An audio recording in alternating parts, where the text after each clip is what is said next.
Hello everyone, good afternoon for if you are in Europe, and good morning maybe if you are in North America, and good evening if you are in Asia. I'm Rod Chang. Well, today I'm going to bring you some insight of next week is our Astro Navigation. Well, today I'm going to focus on the Cancer new moon, but before that, there is some interesting things to talking about.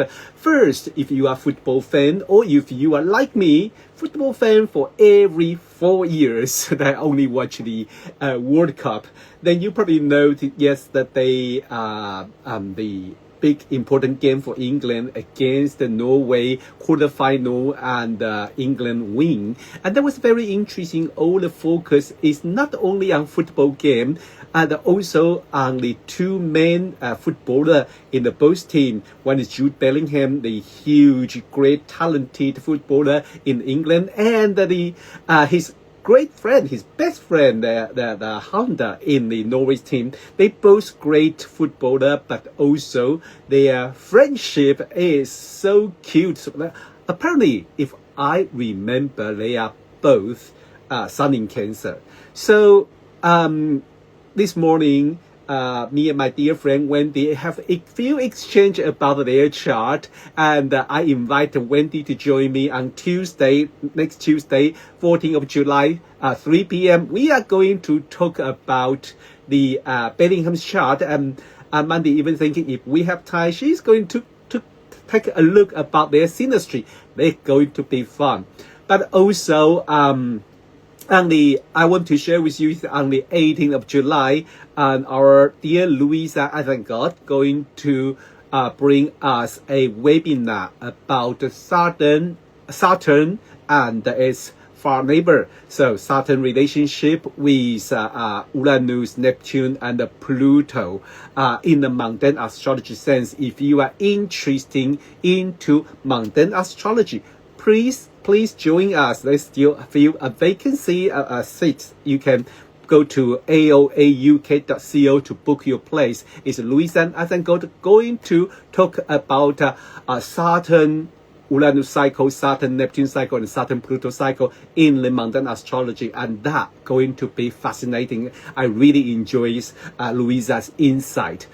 So today and first, I'm going to focus on the new moon coming up, new moon Cancer. But have you noticed something? Last week, we have Sun just passed the around from 13 degree Cancer to 14, 15 degree. And this, we know if you study the fixed stars, you know the most bright stars, apart from the Sun, Sirius from the Candy Major, is aligned on the eclipse at 14 degree Cancer. And that is bring some interesting observation. I didn't really pay attention to other places, but mostly in Europe, we have a few things happen on that day when Sun is nearly exact conjunct. Some people say Sun is nearly exact conjunct with Sirius. If you are in UK, you know the Reform Party, Nigel Farage, and he was resigned as a parliament member on that day, and say triggered by election he will come back. I don't want to bring more detail. You probably already know that. If you are curious, go to check the news. But that was very interesting. Sirius is a very interesting, it's most bright fixed star, and usually in astrology, it related to the heat, the drought, but also flames, and also the honor in the military. But it acted as a guardian. It acted as a guardian. Me and the dear colleagues and Landy, we have the discussion on the mundane astrology discussion last Friday. She's showing the goalkeeper related to this series. It's pretty interesting, especially the most famous one, Capo Verde's Vocinia. I think he has Venus there, and that's a guardian. Why it has this kind of a protector and a guardian role, and so. If you study astrology and you are curious about the series effect, you can really remember that in Harry Potter story, Harry Potter's godfather, Sirius Black. Sirius is not really serious role in the fixed stars. So he's a guardian, and he really sacrificed himself for the most important thing he wants is protect Harry. And that was really interesting role, because if I remember correctly, my dear colleague, their teacher, Benedict Brady, Dr. Benedict Brady, in her book of a star and planet combination. This is one book here. I'm going to show you. This is one book when I study fixed star, I always using it. We really love modern interpretation of the fixed stars. And when she mentioned about Sirius, she said they usually have the great vision, great a dream, and they are talented, and they have something they really want to achieve, the huge important goal they want to achieve, but that they are going to pay some price for that. So that was a very interesting observation, because on the same day, I don't know what happened on that day, maybe really Sun conjunct the Sirius. On that day, in another side of English Channel, in France, in Paris, they are also their far right leader, Marine Le Pen, being kind of reduced her sentence so that she can participate in the next year's French presidential election. In the beginning, she said, no, I don't want to participate in presidential election if I have to wear the collar or something. But by the evening, she changed her mind. She will participate. Well, so they both had that great vision, great dream for their people. And then now it's a price to pay, and we should pay attention to this event, because it was happen when Sun conjunct the Sirius. So this is one thing with the fixed star. I always enjoy reading the fixed star. So now let's go to look at the new moon chart. Okay, although I used the London as a location, but don't worry. Okay, don't worry if you are in other place. But we are going to check is first, most easy way to check is this new moon is at 21 degree Cancer. So most simple way for the beginner. New moon in Cancer. So we are going to focus on the Cancer theme. That most people will know is related to our relationship with our family. So look after your family. The most important area for next lunation cycle, for next 28 days, is about your family, your house, your home. However, in the psychological astrology, this related to your inner security, your emotion, your feeling, how you connect with yourself, how you express your feeling. It's not just express yourself, how you express your feeling. And that is so important. Nevertheless, it's also about how you look after yourself, how you nurturing yourself and the people around you. My mom is a Sun in Cancer, so I usually kind of a feeling that most of the Sun in Cancer, they are so nice. They look after everyone around them, but somehow they forget to look after themselves. So when I say that, I will say how you look after yourself and how you look after people around you. Okay, it's not just look after people around you, look after your friend, look after your client, but also how you look after yourself and how you express your feeling. That was so interesting. I think on Tuesday we will mention about that. Yesterday interview, Jude Bellingham talking about how he responds, also how he avoided the yellow card. He mentioned about his mother before the whole last week. His mother just kind of reminded him to watch out his word, what he going to say, his face expression, how he going to react on the football pitch. That was really interesting. That is a really important thing for the Cancer. Their connection with mother, their connection with their feeling, their connection with their with how they respond when they feel emotional. But also it is about how we connect with our inner security and how we connect with our ancestry root, how we connect with our family. So this is the major theme for next lunation cycle when we have new moon in the Cancer, but also because this new moon is very close to Mercury. So yeah, that Mercury thing, but Mercury is retrograde. In this way, it's more likely connect with inner world rather than express out. We have to wait until Mercury turn direct. That is much easier for us to speak out. But now we are asking ourselves, we are talk to ourselves, and we are kind of re-examine our mind, our thought.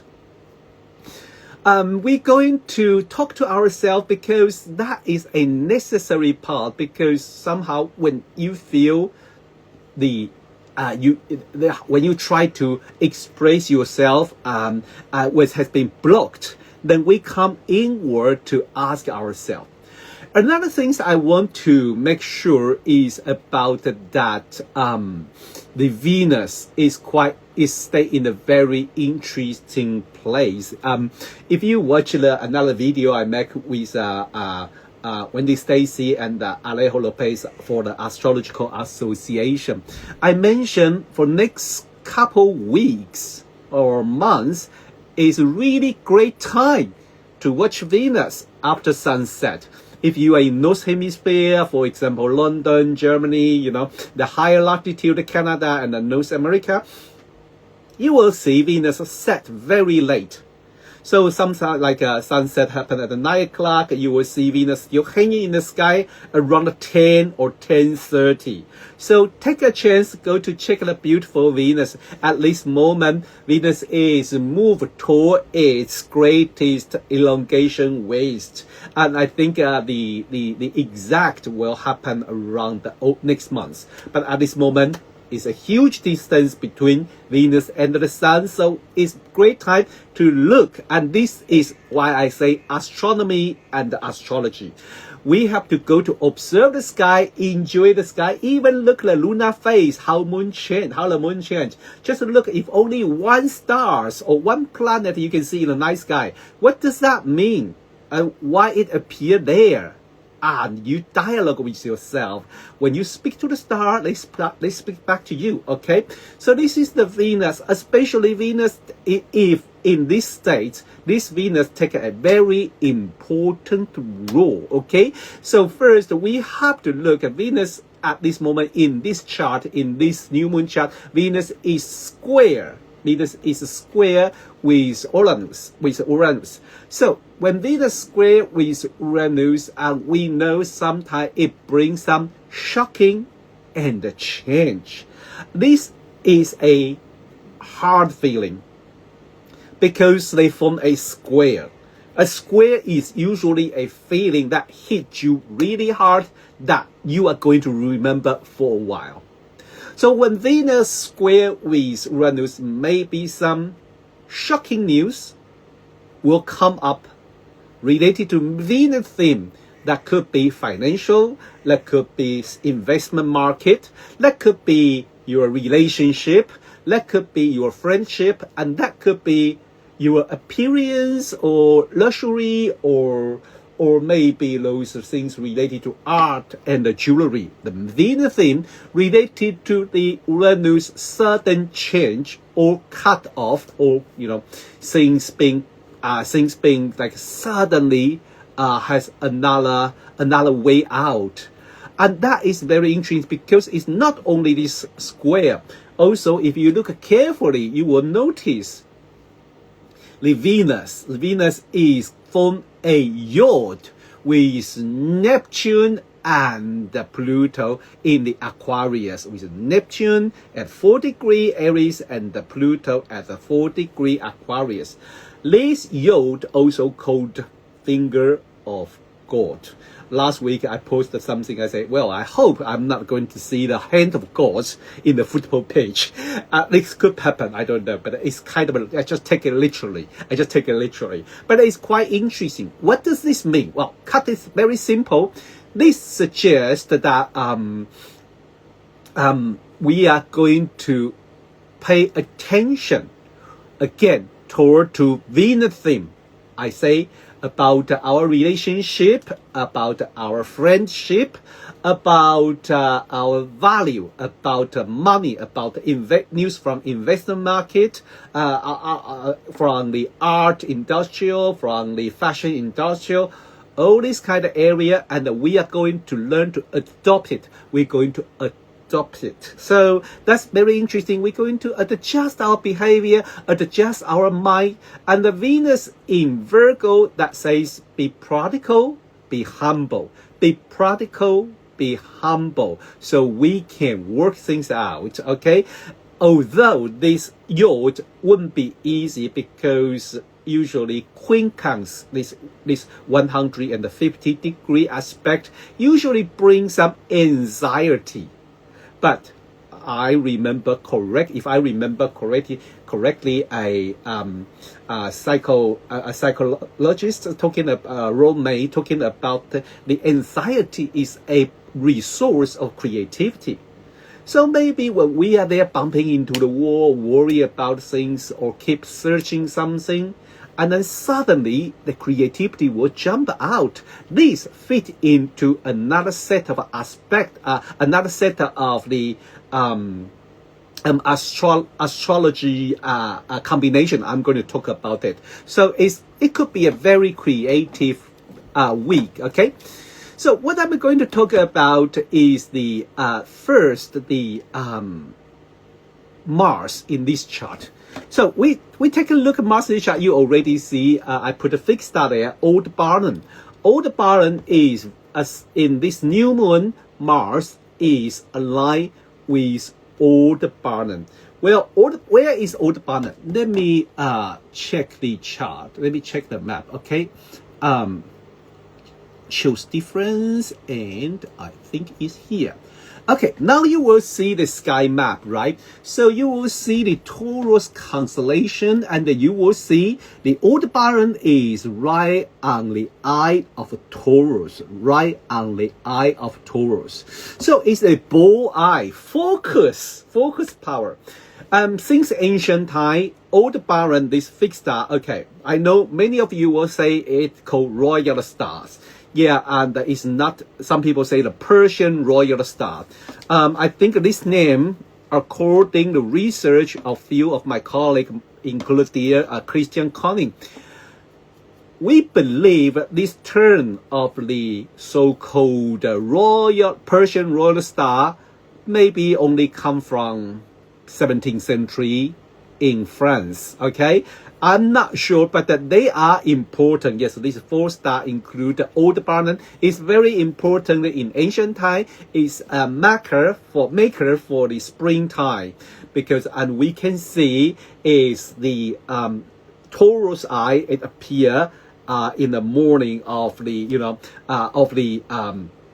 springtime. So we're going to look at, and it is very interesting because this fixed star in the ancient time, in the Persian time, it related to Persian god Ahura Mazda. And eventually this is the god of light, wisdom, intelligence, and harmony. Is god of sunlight, and eventually turned into Mithra. And the Mithra is also another Persian god, but also I think it being worshipped has an impact to the Romance military, and then related to kind of a very important god of a light, god of a justice, light, law, oath, and the sun, and the friendship. So important, this fixed stars is not just a Taurus. It's not just a Taurus, okay? It's a Mars nature fixed star, but related to intelligence, related to light, related to authentic justice, and the friendship. That's so interesting. But it is also the god of business.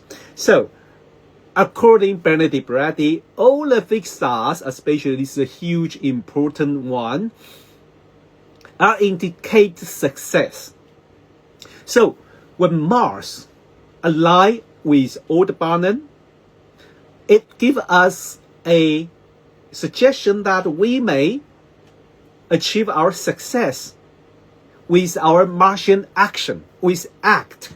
For example, at this moment, the footballer are fighting on the pitch or playing on the pitch, or military action or technical action. Okay, just do it. But do it with what? Do it with justice. Do it with integrity. Okay? Because these both gods, Ahura Mazda and Mithra, are the god of law and the justice and the truth. So you are not going to say, I want to achieve something no matter what. Cheating or bending the rule or trying to hurt someone else in order to get your achievement, that is not cool and not fit into the criteria of the Aldebaran and the Mithra and the Ahura Mazda. Benedict Bradley remind us, I really love what she say, is kind of integrity that you have to work on. And is that you are not going to lie, or you are not going to treat other people because they are younger than you, because they are weaker than you, because they don't have ability that you can have, or they don't have a power you have, so you kind of treat them like an underdog. No, with respect, with justice, with fairness, then you can achieve this Aldebaran energy, which is amazing.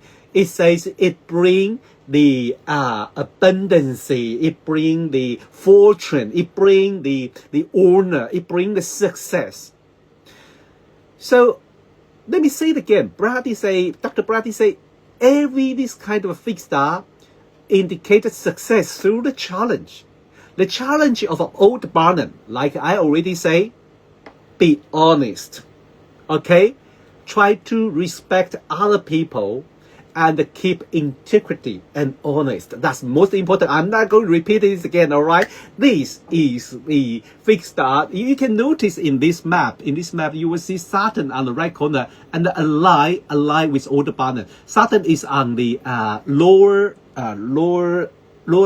left, and you can see that line up with Aldebaran, and that is so cool. All right, so now let me going to share the Saturn-Mars, sorry, because I'm going to talk about Saturn. Okay, here we are. I'm going to talk about Saturn because we know Saturn very soon. Saturn is going to we have the Saturn square Mercury. Okay, and the Mercury is retrograde and Saturn is about. Next week, this thing will continue because next week they both stationary. Next week, the following week, the Mercury will be stationary, ready to turn direct, but Saturn will stationary, ready to turn retrograde. Why I focus on this Saturn? Because first, when they square each other, it makes us difficult to express ourselves, as I already mentioned in the new moon chart. This is a major theme for the next week. But also quite interesting is talking about the Saturn, because at this moment Saturn moves very slowly, and if you look at the map I showed you earlier, right next to Saturn, there are two fixed stars. At this moment, Saturn is very close to the fixed star called Aldebaran. This fixed star is very interesting. Aldebaran, because Aldebaran in today's astronomy, it belongs to Andromeda constellation. And it presents the head of a maiden, head of a princess. However, in the ancient view, this four star called Pegasus Square or Autumn Square. So include the very famous Skiat and Aldebaran and also Magda. So these four stars form the Pegasus body. The Aldebaran is indeed the tummy, the belly, or the navel of the Pegasus. So its horse tummy comes out. So it represents the freedom. All the Pegasus stars related to Pegasus represent creativity and the freedom. Okay, creativity and the freedom and the speed, love of speed. Look at it very carefully. In the story, how does Pegasus come into the world? This is a mythology. When Perseus sliced Medusa's head, Perseus come out of Medusa's head. In today's constellation, Perseus, the Aldebaran is the star between Princess Andromeda and the horse Pegasus. Come out of a princess head rather than Medusa's head, okay? And so this is kind of a creativity power come out from our head. However, when Saturn is here, probably we are going to think about something more practical or strategy. It's not just imagination. It's not just a crazy idea. Something related to something about Saturn that would be useful, would be practical, would be realistic, but you can still run that idea, okay? You can still run that idea. So I think the in the ancient astrology, it talked about the Aldebaran is related to Jupiter and the Venus. It gives independence, freedom, love, richness, honor, and intelligence. But you know, the Saturn is here, and the Saturn going to hang in here for a while because in 2 weeks' time, Saturn is going to turn retrograde at this degree. This is what we should pay attention. However, another side of the story, Saturn is not far from the Aldebaran. This is a big star of the curfews. There are certain way we explain it related to the power, because Curfews is the king of the sky. So related to power of the, authority.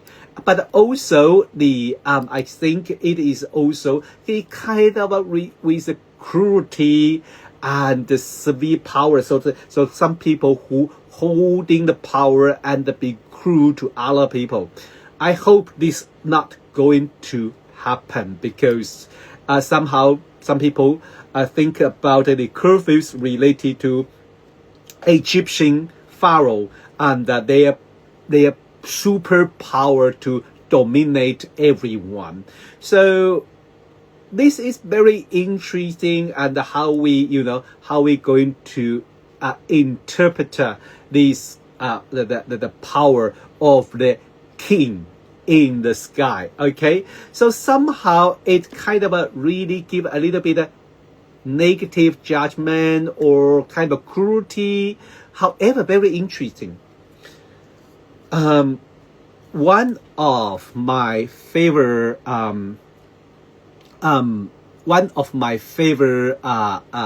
author in the Romantine, Marcus Manilius.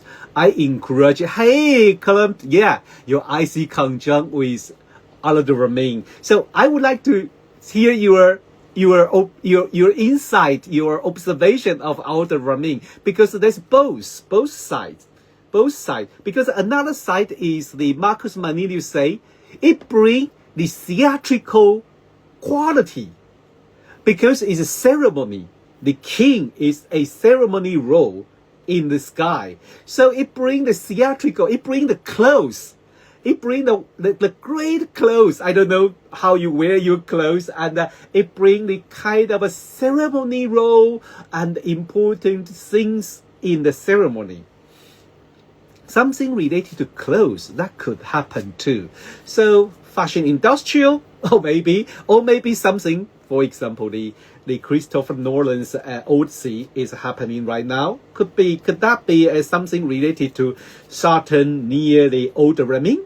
I don't know. Either they've been expressed in cruelty, or either it expressed in the kind of ceremony or theatrical performance. Either way, that is a very interesting observation that we can pay attention. But I think keep it simple. If I want to keep it simple, I would say this is the kind of patriarchal role about, dominate masculine power, about administration. So maybe that would be some rustic or out of time or robustic rule about the law, about the rule that's going to be enforced, and we're going to pay attention for next 2 weeks about this. I don't know, this is just one of the interpretation. All right. And also finally, I have another 2 things going to mention to you, but before that, as I mentioned about Saturn, okay, I'm going to share that our webinar. Okay, this is our third Mundane Astrology Webinar. Luiza and Azancot on this Saturday going to talk about when Saturn meets its far-off neighbor, when Saturn-Uranus cycle, Saturn-Neptune cycle, and Saturn-Pluto cycle in the Mundane Astrology. This year is a great year to learning Mundane Astrology because so many things happen, and we have like outer planet changing sign, and they finally settle down, and we see the world is not like what we know before. I'm going to share with dear colleague, to share with the people who are interested in Mundane Astrology, how the professional Mundane astrologer look the world, look at the chart. When event happen, how we examine them, and how we make our forecasting or prediction according to the historical cycle. So this is the very important cycle, especially Saturn-Neptune. That is quite important economic cycle. All the financial astrologer focus on it. So join us, okay? Well, so as I say, we have the important another set of aspects that we are going to focus on. As I say, the Mercury-Saturn square is bring the traffic jam. It's going to block our communication, or sometimes bring something like heavy news suffocating us, but also encourage us to connect, looking for the answer in the inside of our heart. But also another set of squares happening. You already noticed the Venus and the Mars square. Venus and the Mars square. So, wow, that suggests us when we are chasing something we really like. Venus in Virgo, square the Mars. We may feel like challenged by maybe too many things happen at the same time, because both planets in multiple signs. That means we are easy to distracted.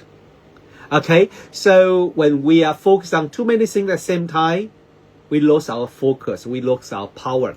Or maybe we have too many noise in our mind that we cannot focus. Or maybe we focus on the too much detail. Sometimes like this. I have Mars in Capricorn, so usually when I focus on something, I will just on that thingy and I ignore everything else.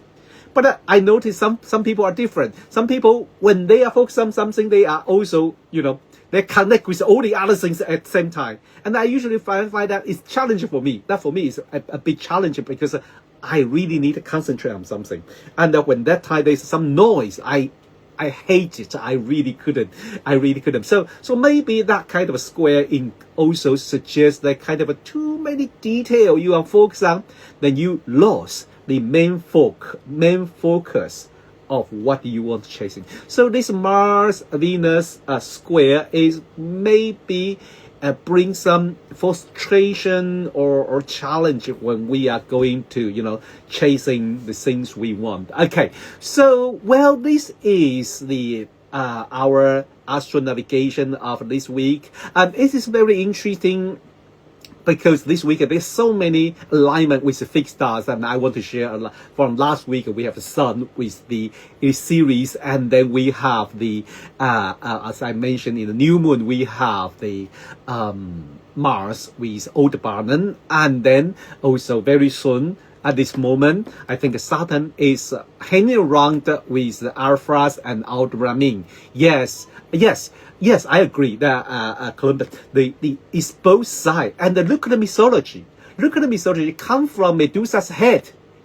So you have a maiden, female character, although it's princess, not a Medusa, but come out from Medusa's head, and these stars, Alphas, is the head of Andromeda and Pegasus navel. The connection of that mythology can apply to this configuration. That's how I explain the Greek mythology from the stargazing view. When I'm teaching the stargazing, I usually imply, I say, if you remember Greek mythology, you can do stargazing. When two things related together, for example, now you know the story of a Medusa, Pegasus, Perseus. So they are in the same area of sky. They are in same area of sky. This is a very interesting way. Talking about stargazing, in August, first I'm going to teach in the Faculty of Astrology Summer School in Oxford, on the Sunday 23rd. I'm going to teach the basic astronomy and also the astrophotography. Use your mobile phone and the tripod, the mini tripod, how to do a great sky photo like a Milky Way and the moon, okay? And then we have the Astrological Association's conference from 17th of September to 20 September. And we are in Birmingham. That area is very beautiful. The sky is dark sky and very beautiful. So I'm going to, if weather permit, I'm going to do a little bit stargazing tour. I'll talk about the association. Let me finish first one. And then in October, between the 15th to the 18th of October, I will be in Turkey that's the Istanbul conference, and this year we are going to Gaziantep, and we're going to the ancient archaeology site to do stargazing. So join us, okay? Another news about the Astrological Association, we are very busy this week. So on this Wednesday, on Tuesday first, on the Tuesday, wait a minute. So I get a wrong date. Sorry, just bear with me. Yes, on the Wednesday 15th, we have a summer watch party. This is a very interesting thing. We are going to collect all the presenter, their presentation, and according by theme. Like this week, we are going to talk about medical astrology. So like Sue Tomke, Marcus Patchett, and this great medical astrologer. We are going to review few recording of them. And then, so this is on the 15th, Wednesday, 15th of July, from I think 6:30 p.m. You can go to Astrological Association website to enroll. If you are a member, you can join free. You go to your member folder, log into your member from the Astrological Association, log into your member, you will see the member folder and click it. You can find the link to join the summer watch party on the Wednesday, 15th of July, 6:30 p.m. Next day, Thursday, 16th of July, we have astrological duet at 7 p.m. Lianne McCafferty going to chat with Stephen Forrest. And they are going to talk about nodal shiftment and Jupiter in Leo and that kind of fire air era.